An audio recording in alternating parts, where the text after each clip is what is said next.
Welcome to special analysis. నేను రమ్మ మండువా.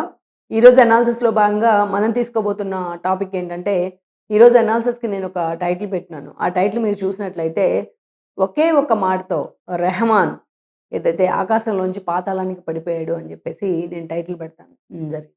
ఆ టైటిల్ గురించి మనం ఈరోజు డిస్కస్ చేయబోతాం. ఏఆర్ రెహమాన్. ఆయన మతం మార్చుకోకముందు ఆయన పేరు దిలీప్. మతం మార్చుకున్న తర్వాత ఆయన రెహమాన్ అయ్యారు.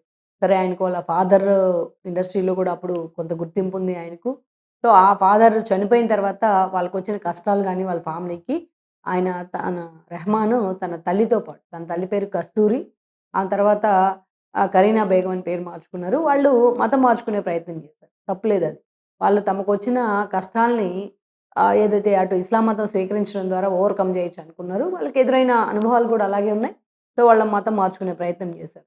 అయితే ఆ తర్వాత రెహమాన్ అంచెలంచెలుగా ఎప్పుడైతే తన మ్యూజిక్ అంటే ఇంట్రెస్ట్ గానీ, వాళ్ళ మదర్ తనని ఆ విధంగా ప్రోత్సహించడం గానీ, సో, మొత్తానికి తమిళ ఇండస్ట్రీలో త పూర్తిస్థాయిలో ఒక యువకుడిగా స్టార్ట్ అయిన ఆయన కెరీరు తర్వాత అంచెలంచెలుగా ఎదుగుతూ వచ్చింది. అటు తెలుగు, ఇటు తమిళ భాషా భేదాలను కూడా ఆయన చెరిపేశాడు. అటు హిందీన, బాలీవుడ్‌ని కూడా ఒక దశలో దున్నేశాడు. ఎక్కడి దాకా వెళ్ళింది రెహమాన్ మ్యూజిక్ అంటే నిజంగా మ్యాజిక్ చేసిందది. ఆస్కార్‌ని టచ్ చేశాడు. ఆస్కార్ అవార్డ్ విన్నర్‌గా రెహమాన్ నిలిచాడు. అయితే ఈయనొక్కడే సోలోగా అంత దూరం వెళ్ళలేదు. రెహమాన్ ఆ స్థాయిలో సక్సెస్ రావడంలో అతనికి ఇండస్ట్రీ ఇచ్చిన ప్రోత్సాహం ఉంది. ఆయన అభిమానులు ఆయన మ్యూజిక్‌ని ఓన్ చేసుకున్న విధానం ఉంది. ఎంతోమంది అటు మ్యూజిక్ డైరెక్టర్స్ రెహమాన్‌కి ఇచ్చిన ఆ స్థాయిలో ప్రోత్సాహం ఉంది. వాళ్ళ గురువులు స్థాయిలో ఉన్న వ్యక్తులు గూడా. అటు టాలీవుడ్ నుంచి బాలీవుడ్ దాకా భారతదేశం మొత్తం గూడా రెహమాన్‌ని ఓన్ చేసుకుంది. ఆయన 'జై హో' అని కొడితే ఆస్కార్ దాకా ఆయన్ని నిలబెట్టింది. సో, అలా రెహమాను ఒక స్థాయిలో పేరు తెచ్చుకోవడానికి కారణం ఎవరు అంటే అది భారతదేశమే. సరే ఏ వుడ్ అయినా సరే. అలాంటి రెహమాన్ ఈ స్థాయికి ఎదగడం మీద కూడా అది ఇండియానే కారణం. అలాంటి రెహమాన్ ఈ రోజున మాట్లాడుతా ఉన్నారేమంటే తన కెరీర్‌కి మతం అడ్డొచ్చింది అని చెప్పేసి చాలా దారుణమైన కామెంట్ చేశారాయన.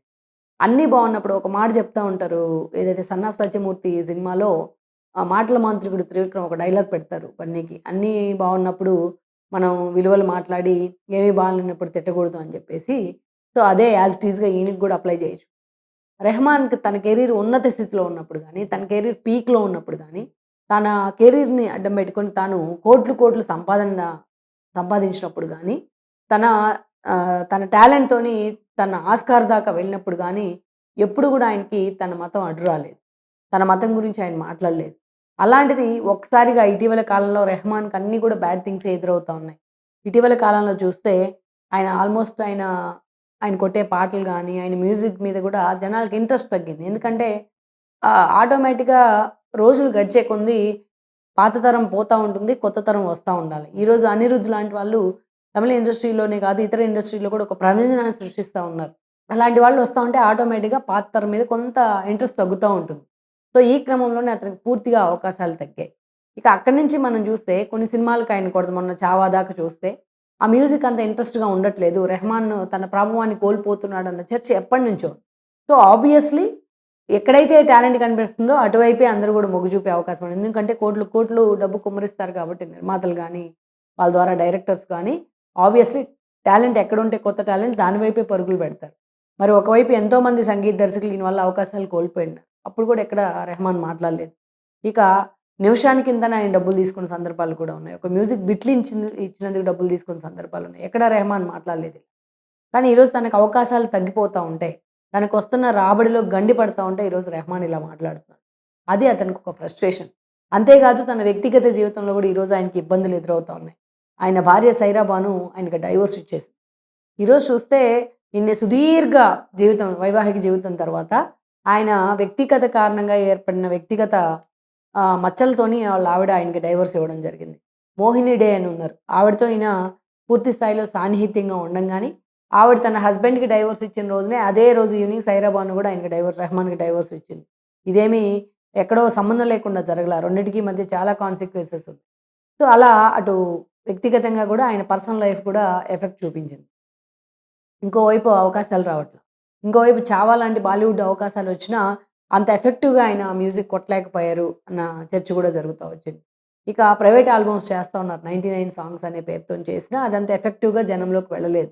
సో, ఇవన్నీ గూడా ఆయన కెరీర్ మీద ముఖ్యంగా ఆయన ఆదాయం మీద, ఆయన ఆదాయానికి గండి పడతాం. ఈ క్రమంలోనే తన ఫ్రస్ట్రేషన్ బయటపడింది. తన అసహనం, తన ఏదైతే నిరాసక్తత, తన కుళ్ళుమూతనం అంటాం గదా! ఆ జెలస్‌నెస్ ఇదంతా గూడా బయటపడింది. అందుకే ఈరోజు నాకు అవకాశాల మీద నా మతం నాకు అడ్డొస్తోంది అని జెప్పి ఆయన మాట్లాడడం జరిగింది. ఎవరిని అవమానిస్తా ఉన్నాడు?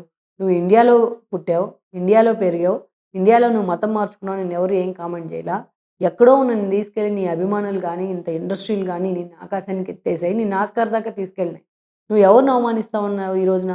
ఇన్ని రోజులు నిన్ను ప్రమోట్ చేసి, నీకు ఇంత స్థాయి ఇచ్చిన వాళ్ళందరి భుజాల మీద ఎక్కుతా వచ్చావు. నువ్వు వాళ్ళందరిని గూడా అవమానిస్తా ఉన్నావు ఈరోజు.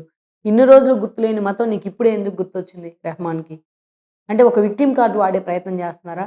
ఇది నిజంగా ఆయన ఏదైతే తన క్యారెక్టర్‌ని తాను కోల్పోవడం గాదు. ఇది దిగజారిపోవడం. అంతకంటే తను అసలు వాట్ ఈజ్ రెహమాన్ అని తను బయట పెట్టుకునే ప్రయత్నం చేశాడు. ఇన్ని రోజులుగా తను అభిమానించిన అభిమానులందరినీ కూడా కళ్ళు తెరిపించేలాగా చేసుకున్నారు. ఇది తన ఒరిజినల్ క్యారెక్టర్. అందుకే రెహమాను ఈ విషయం తనకి ఎక్కడ డ్యామేజ్ అవుతుందని చెప్పేసి భయపడిపోయారు. నిజంగానే అవ్వాల్సినంత డ్యామేజ్ కూడా అయింది. మొత్తం కూడా ఇండస్ట్రీ అంతా కూడా చాలామంది ఆయన మీద విరుచుకుపడతా ఉన్నారు. చాలామంది తటస్థులు కూడా రెహమాన్ గురించి ఆయన మైనస్‌లన్నిటిని గూడా ఆయన వ్యక్తిత్వం ఎలా ఉంటుందనే దాన్ని గూడా ఈరోజు బయట పెడతా ఉన్నారు. ఇదంతా ఆయనకు అసహనం కలిగిస్తా ఉంది. It's leads to somewhere. అందుకే రెహమాన్ బయటకొచ్చి ఈ రోజున క్షమాపణ అడిగే ప్రయత్నం చేశారు. ఆయన మాట్లాడిన మాటల ముందు క్షమాపణ అనేది కూడా చాలా చిన్నది. అందుకే రెహమాన్ ఈరోజు ఒక్కసారిగా పాతాళంలోకి పడిపోయారు. ఇన్ని రోజులు తన ఒరిజినల్ క్యారెక్టర్ ఏంటనేది జనాలకు తెలియకుండా ఆయన్ని తన మ్యూజిక్‌తో మ్యాజిక్ చేస్తా వచ్చాడు. మాయ చేస్తా వచ్చాడు. అలాంటిది ఈరోజు రెహమాన్ ఒక్కసారిగా ఆకాశం నుంచి పాతాళానికి పడిపోయాడు. ఇది అతని ఒరిజినల్ క్యారెక్టర్. అందుకే కొన్నిటికి క్షమాపణలు ఉండవు. కొన్నిటికి క్షమాపణలు చెప్పినా ఎవరు కూడా యాక్సెప్ట్ చేయరు. అందుకే రెహమాన్ లాంటి వాళ్ళకి క్షమాపణ చెప్పినా ఈరోజు యాక్సెప్టెన్సీ లేదు దానికి. ఆయనేం చిన్న పిల్లోడు కాదు క్షమాపణ చెప్తే మర్చిపోవడానికి. ఈరోజు వాళ్ళ పిల్లలు కూడా వచ్చి మా తండ్రికి దేశభక్తి ఎక్కువ, మా తండ్రి ఇలా ఉండేవాడు, అలా ఉండేవాడు, మోడీ గతంలో మా తండ్రిని ఇలా పొగిడాడని చెప్తా ఉన్నారు. ఇవన్నీ పిల్లలతో కూడా మళ్ళీ విక్టిమ్ కార్డ్ ప్లే చేయిస్తా ఉన్నారు. ఇవన్నీ అవసరం లేదు. బట్ ఒరిజినల్ రెహమాన్ అంటే ఏంటి అనేది ఈరోజు జనాలకు తెలిసొచ్చింది. తను బాగున్నప్పుడేమో ఎక్కడా మాట్లాడకుండా తననంత వాళ్ళు లేదంటూ కూడా రెచ్చిపోయి, ఈరోజు తన టైం బాగలేనప్పుడు మతం పేరుతోని విక్టిమ్ కార్డ్ తీస్తా దేశాన్నే అవమానిస్తా ఉన్నాడు రెహమాన్. సో, ఇలాంటి వాళ్ళ అసలు రంగు దానికదే టైం వచ్చినప్పుడు బయటపడుతుంది అనడానికి రెహమానే ఒక ఉదాహరణ. సో, ఇతను సారీకి గానీ, ఇతని క్షమాపణలకు గానీ ఎక్కడా గూడా ఎగ్జామ్షన్ ఇచ్చే అవకాశమే లేదు ఇండస్ట్రీలు కూడా. సో, తనను తానుగా డిగ్రేడ్ చేసుకొని, తన వ్యక్తిత్వాన్ని పూర్తి స్థాయిలో బయటపెట్టుకున్న పరిస్థితి ఈరోజు రెహమాన్‌కి ఎదురవుతా ఉంది. సో, అందుకే ఇతను క్షమార్హుడు కాదు.